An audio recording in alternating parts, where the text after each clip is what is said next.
Welcome back to Coins Information HD, your trusted destination for detailed analysis and expert commentary on rare and valuable coins from around the world. If you're passionate about numismatics, or just curious about the change in your pocket, you've come to the right place. In today's video, we are unlocking the full story behind a coin that often gets overlooked, the 1965 no-mint mark Queen Elizabeth II Canadian 5-cents coin. At first glance, it might seem like an ordinary nickel, but as we dig deeper, you'll see how this piece of Canadian coinage carries unique varieties, hidden value, and surprising rarity, from its origins and detailed varieties to condition grading and actual selling prices in 2025. We're going to cover everything you need to know about this fascinating coin. Make sure you stay with us until the very end. You might discover that a simple coin you already have could be worth far more than you think. Understand the value and importance of the 1965 Canadian 5-cent coin.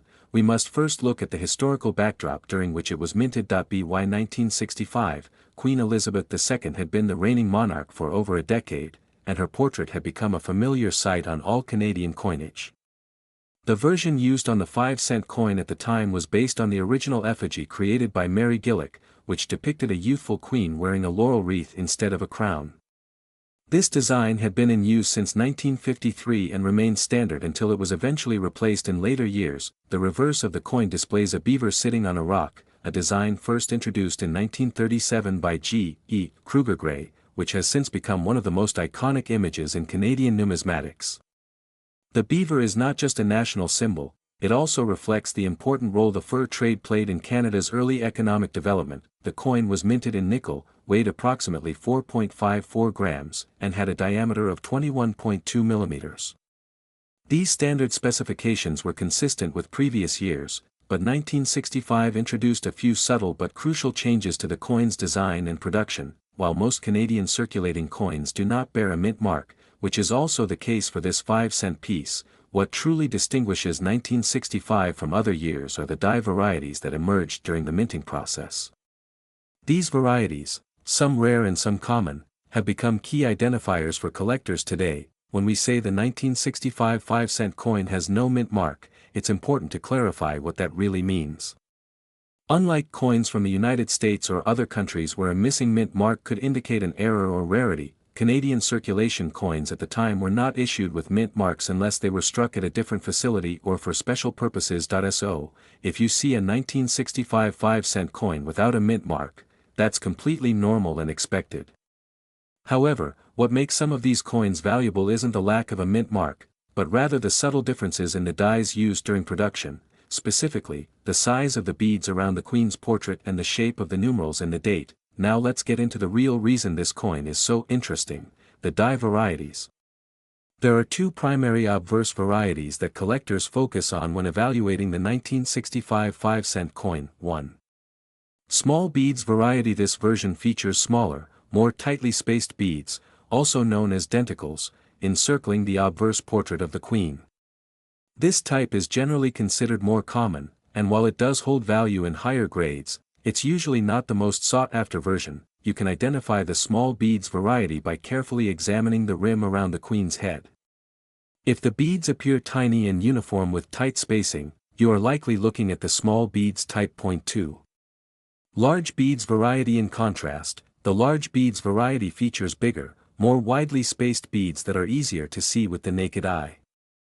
These coins are significantly rarer, and as such, are more desirable among collectors, especially in uncirculated condition. This is where things start getting interesting in terms of value. Additional diagnostic feature: the numeral 5. Apart from the beads, 1965 nickels also show differences in the numeral 5 in the date. There are two types: blunt 5. This has a rounded or softened tip, making it look duller. Pointed 5. This version is sharp and more triangular in appearance. Some combinations, such as the large beads with a pointed 5, are much rarer than others, and collectors will often pay a premium for those examples. Other minor varieties. In addition to these major distinctions, there are some minor varieties caused by die cracks, die chips, and other striking anomalies. While not as widely collected, these can still be worth money, especially when certified by professional grading services. Let's now talk about grading, which is one of the most important aspects of determining coin value. coin grading is a way of evaluating the preservation and appearance of a coin. It ranges from poor, P1, where details are barely visible, to mint state, MS70, where the coin is flawless under magnification. For the 1965 5-cent coin, the most valuable examples are found in grades MS63 and higher. A coin in mint state will have no signs of wear, sharp details, and original mint luster. Even within uncirculated coins, there is a wide difference between lower and higher mint state grades. For instance, an MS60 coin might show dull luster or slight blemishes. An MS65 coin will have nearly perfect surfaces with high eye appeal. There are also coins classified as proof-like, PL, or specimen, SP, which are even more desirable if the coin features rare varieties like the large beads, pointed 5. If you think your 1965 coin could be valuable, it's worth having it examined and potentially graded by a professional service such as PCGS, NGC, or ICCS in Canada. Now let's take a close look at what the 2025 coin market is paying for these nickels. A 1965 small beads, blunt 5 in average circulated condition still trades for around 5 to 25 cents. The same coin in uncirculated condition can range from $3 to $10, depending on quality. A large beads, pointed 5 in mint state 63 or higher can fetch $30 to $75. With pristine examples reaching over $100. Proof-like or specimen strikes with rare varieties can go well above $100 and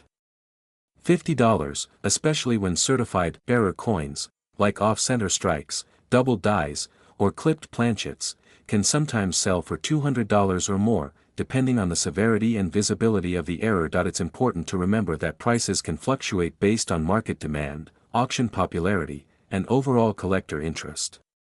Coins in certified holders typically perform better in online marketplaces because buyers have confidence in their authenticity and grade. If you think you might have one of these coins, here are some tips to properly identify and sell it. Use a 10x jeweler's loupe to inspect bead size and date numerals. Compare your coin to verified images of large versus small beads and pointed versus blunt 5s. Check the coin's surfaces for luster and strike sharpness. These affect grade. Store your coin in a protective holder to avoid further wear. For maximum value, consider sending your coin to a reputable grading service. When selling, list it on platforms like eBay, Facebook coin groups, or at local coin shows with clear, high-resolution photos and a detailed description. In conclusion, the 1965 no-mint mark Queen Elizabeth II Canadian 5-cent coin may appear humble, but it holds incredible depth and variety beneath its nickel surface. Whether it's the subtle difference in the beads around the Queen's portrait, the shape of the numeral 5, or a combination of rare features, these coins can carry surprising value in today's market. So, before you toss your 1965 nickel into the change jar, take a closer look. You might be holding on to something much more valuable than 5 cents. Thank you for watching Coins Information HD. If you enjoyed this deep dive, please hit the like button, subscribe to the channel, and turn on notifications so you never miss a video about rare and valuable coins. Let us know in the comments if you own a 1965 nickel or if you found any interesting varieties in your collection.